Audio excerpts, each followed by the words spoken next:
In 1519, the Spanish Hernán Cortés entered Tenochtitlan at the head of an army, being well received by Moctezuma, emperor of the Aztecs.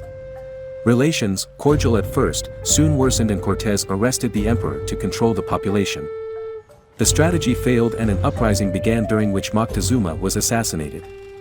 The Spanish had to leave Tenochtitlan suffering heavy losses, in what was called La Noche Triste, sad night. After fleeing to the city of Tlaxcala, an ancient rival of the Aztecs, Cortés spent a year forging alliances with the Aztec subjects, taking advantage of their internal divisions and preparing to conquer Tenochtitlan definitively. During that time he also received Spanish troops and supplies that strengthened his army. In addition, a smallpox epidemic brought to the continent by the invaders devastated the Valley of Mexico, wiping out 40% of the population in 1 year. Meanwhile, in Tenochtitlan, Cuauhtémoc was chosen as the new emperor. Trusting in the city's location on an island in the center of a lake, he prepared for the Spanish attack. In June 1521, the population of Tenochtitlan was about 200,000 people and Cuauhtémoc had about 80,000 warriors and 400 war canoes. Hernán Cortés's plan was to lock the Aztecs in his city, and to achieve this he needed to control the waters that surrounded it. He ordered the construction of 13 brigs in Tlaxcala that were transported piece by piece to Lake Texcoco, where he reassembled them.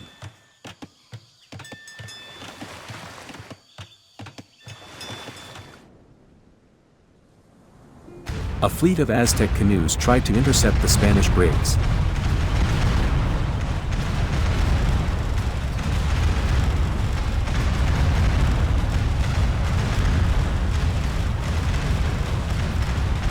But the superiority in size and weapons of the Spanish ships allowed them to defeat the canoes and gain control of the lake.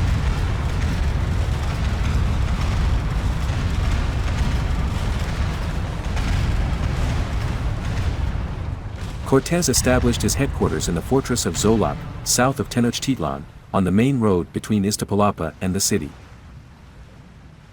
The total forces of the Spanish were 700 infantry soldiers, 86 horsemen, 118 arquebusiers and crossbowmen, 18 cannons and some 60,000 indigenous warriors from Tlaxcala, Texcoco, Cholula and other allied states. Cortés organized the Spanish into 3 divisions and a squadron made up of the 13 brigs and 100 canoes from Texcoco. His intention was to attack using the 3 most important causeways that connected the city with the coast and leave the one that went to the north, to Tepeyacac, free in case Cuauhtémoc tried to get out there and thus be able to fight in the open field. Pedro de Alvarado was located to the west, in Tacuba. Cristobal de Olid accompanied Alvarado to Tacuba and then continued to Coyoacán, to the southwest. Gonzalo de Sandoval settled in Iztapalapa, to the southeast. Alvarado and Olid attacked the city's most important drinking water source, the Chapultepec Aqueduct.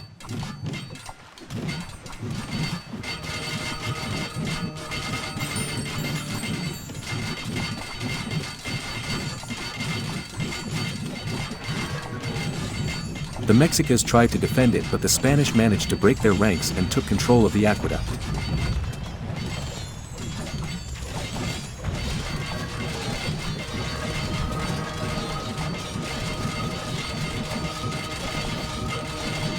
After this hard blow, Cuauhtémoc divided his forces into 4 groups, 3 to defend each of the causeways threatened by the Spanish and the last one in reserve in case of an enemy landing in the city.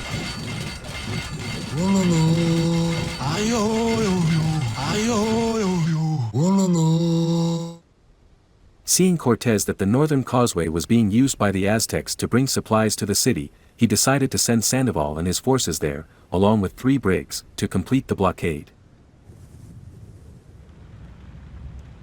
On June 10, Cortés decided to take command of Olid's forces and attack the city from the south, giving orders to Sandoval and Alvarado to do the same in their sectors.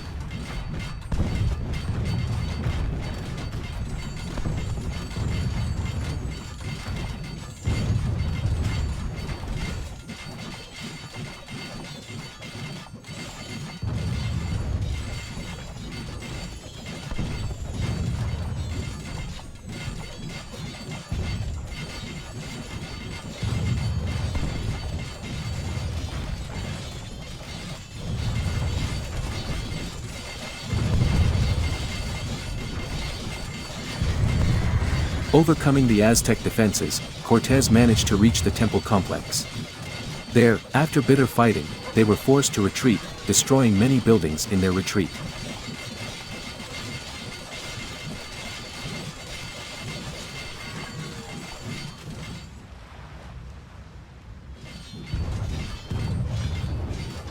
Sandoval and Alvarado, to the north and west, failed to enter the city and returned to their camps.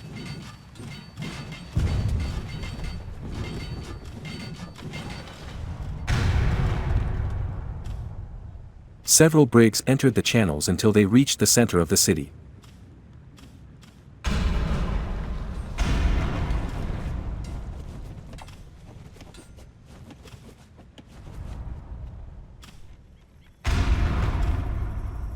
There they set fire to the Axayacatl palace. 2 of the ships were sunk by traps set by the defenders and the rest left the city.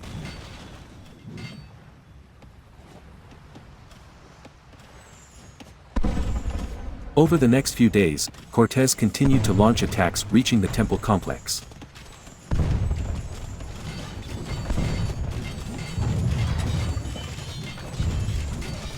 Despite the opinion of his subordinates to establish his headquarters there, Cortés feared being trapped, as in a sad night, and after each attack he returned to Xoloc's fortress, razing the city in his retreat.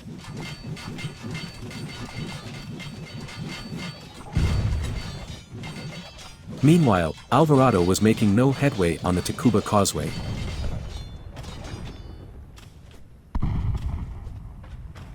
Frustrated, he made the mistake of falling into a trap by the defenders, who feigning a retreat, surrounded a part of his troops and killed and took many prisoners.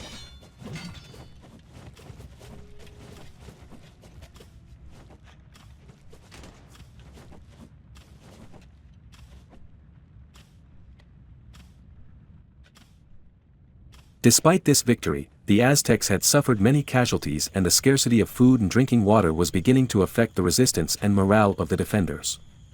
2 of Moctezuma's sons proposed a parley with Cortés. Cuauhtémoc ordered their execution, fueling disputes between rival factions, which caused many to decide to leave the city on their own. Seeing Cuauhtémoc prevented from defending the entire perimeter of the city, he decided to withdraw with his forces to Tlatelolco, north of the city.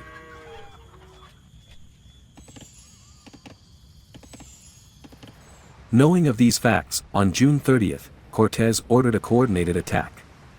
While he advanced from the south, Alvarado and Sandoval would do so from the west, having to meet in the great market of Tlatelolco.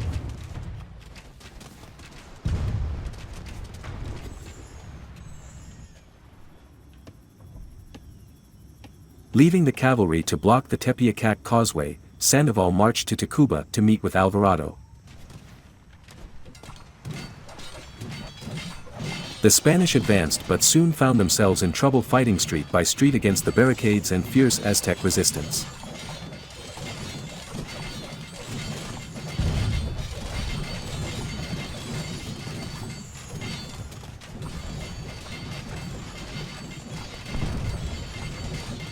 Little by little, the Aztecs drove the attackers back until they were finally driven to flight.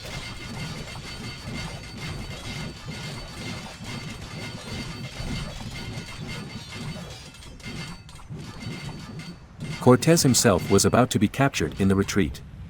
The Spanish commanders returned to their respective camps having suffered significant casualties. Dozens of Spanish soldiers were captured and sacrificed on top of the Great Pyramid of Tlatelolco, in full view of their companions. Cuauhtémoc sent emissaries to Cortés's allies, getting most of the indigenous troops to return to their homes. Encouraged by this victory, the Aztecs attacked the Spanish camps over the next few days.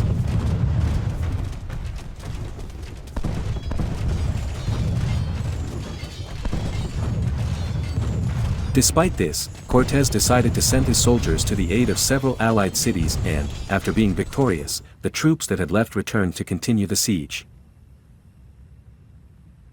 After failing to deprive the Spanish of their allies and failing to destroy their camps, the Aztecs began to falter.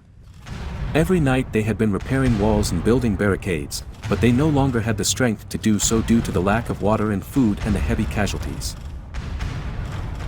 Cortés returned to the attack with incursions into the city and bombardments by the Briggs. A Texcoco faction fighting for Tenochtitlan switched sides, and Cuauhtémoc lost all hope of receiving help from outside the city. On July 21, the Allied indigenous troops managed to clear the causeway to Tacuba and thus unite the forces of Cortés and Alvarado. A few days later, the three Spanish divisions advanced towards the Great Market at Tlatelolco, where Cuauhtémoc had decided to resist. Establishing his headquarters in the city, Cortés called a truce and waited for days for the Aztecs to surrender.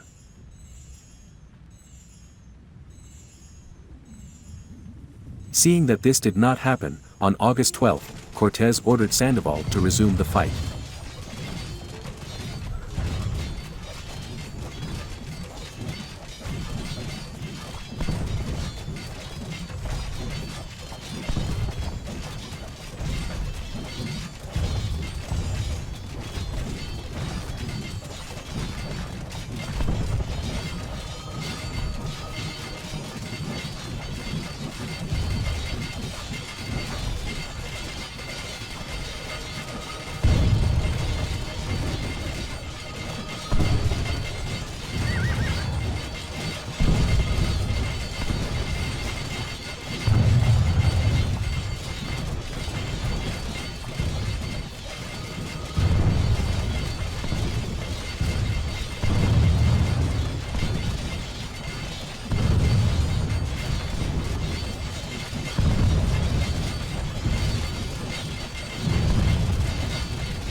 The last Aztec defenders were defeated on August 13, 1521, and Tenochtitlan surrendered.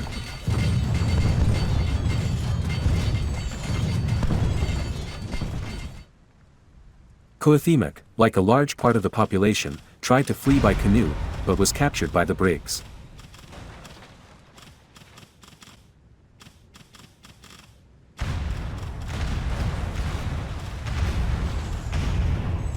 The largest city in the Americas was sacked by the Spanish and their indigenous allies, destroying large numbers of houses and temples. The Tlaxcalans were especially vengeful against the Aztecs after many years of fighting. Alliances with various indigenous states, smallpox, which decreased the resistance of the natives to the Spanish, and a clear technological disadvantage in terms of weapons, were decisive factors for Hernán Cortés to achieve victory. The conquest of Tenochtitlan precipitated the collapse of the Aztec Empire. In 3 years, the conquistadors took control of Mesoamerica. After draining its Great Lake, the city re-emerged as Mexico City, becoming the capital of the colony of New Spain, which would remain in Spanish hands for the next 3 centuries.